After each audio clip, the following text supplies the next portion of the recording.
Hello, beer lovers. My name is Alexander, and I am looking for my favorite beer.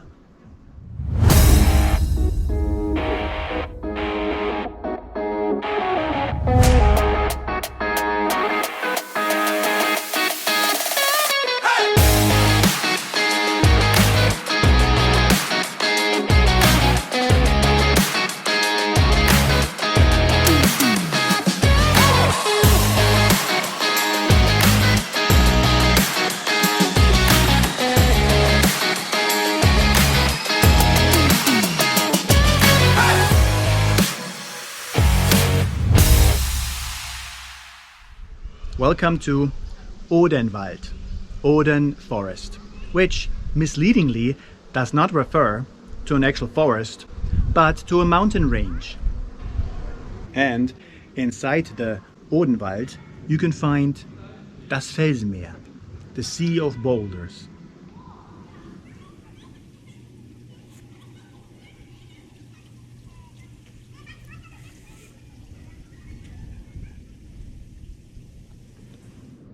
Now this strip goes around 2 kilometers up the mountain. You can climb it, and it's a popular spot for families.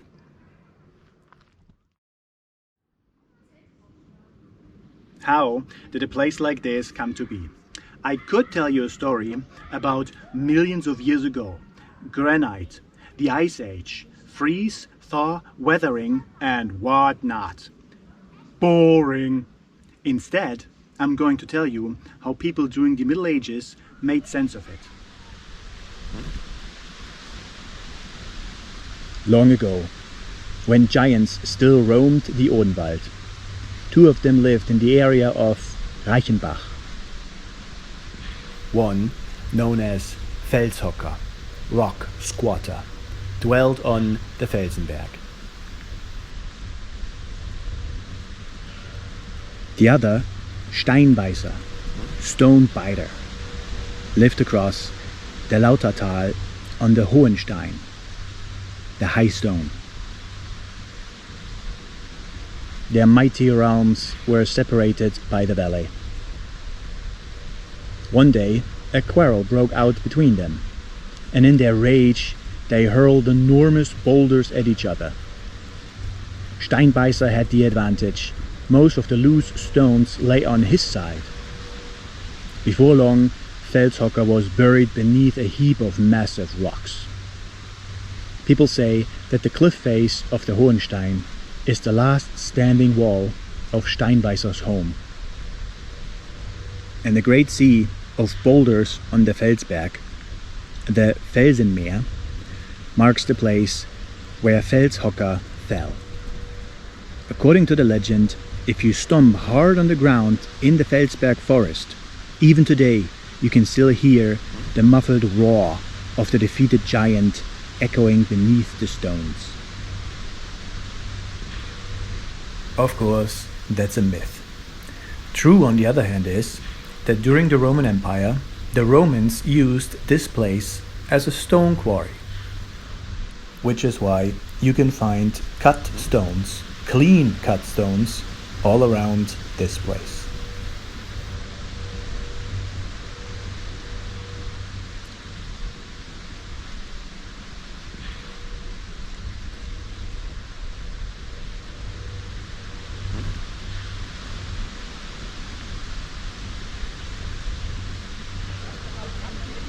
This pillar has been here for around 2,000 years.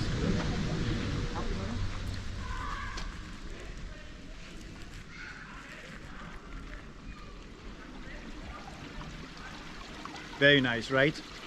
Also very nice is that there's a restaurant really close by here that sells its own beer. Here we go. Today's beer comes from a brewery in the Odenwald, Privatbrauerei Schmucker, which translates into Private Brewery Schmucker. The beer type is a Pils, so we can expect some tartness and a crisp finish. The alcohol strength is 4.9%, which is slightly over average for a Pils. Here goes the pour.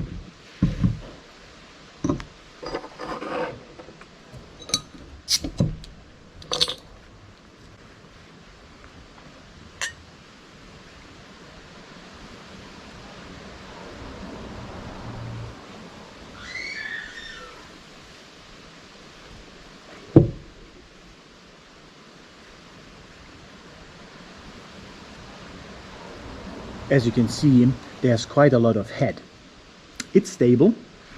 The froth cells are small and ivory colored.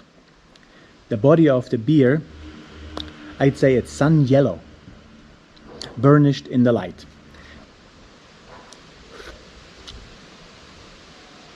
The head tastes creamy.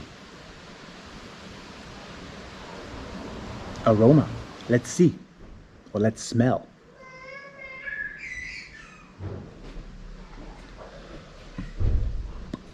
Freshness hits immediately.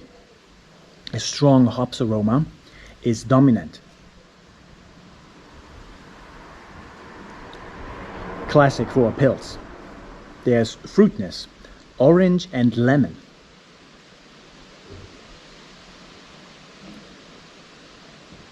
Gooseberry, and also pepper and grass. That adds a lively green edge.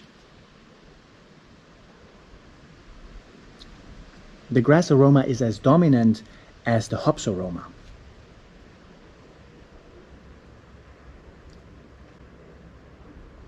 Surprisingly, there are subtle hints of sulfur, wood, and even adhesive bandage.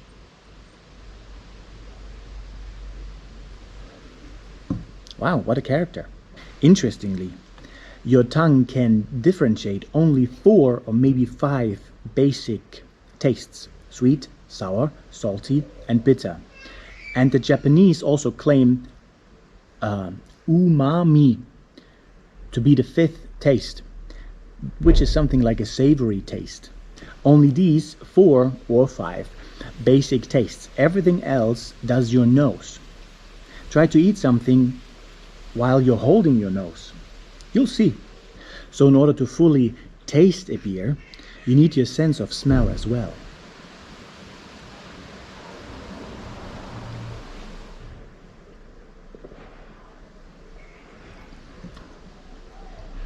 Lean and quaffable. Freshness is vibrant. I'd rate it 3 out of 7 on the carbonation scale. Main sip.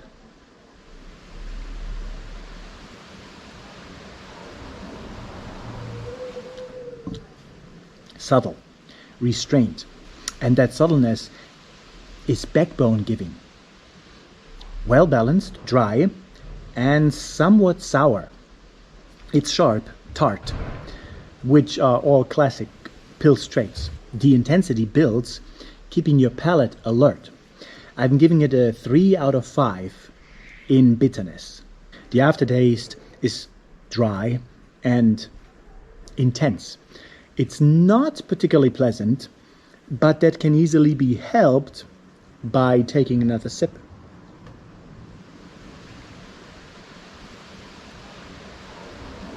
This beer is a beer of contrasts.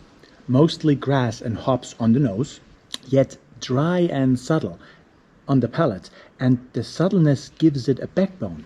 I think it is a Schluck beer. You may drink it in big gulps, but still let the tartness develop.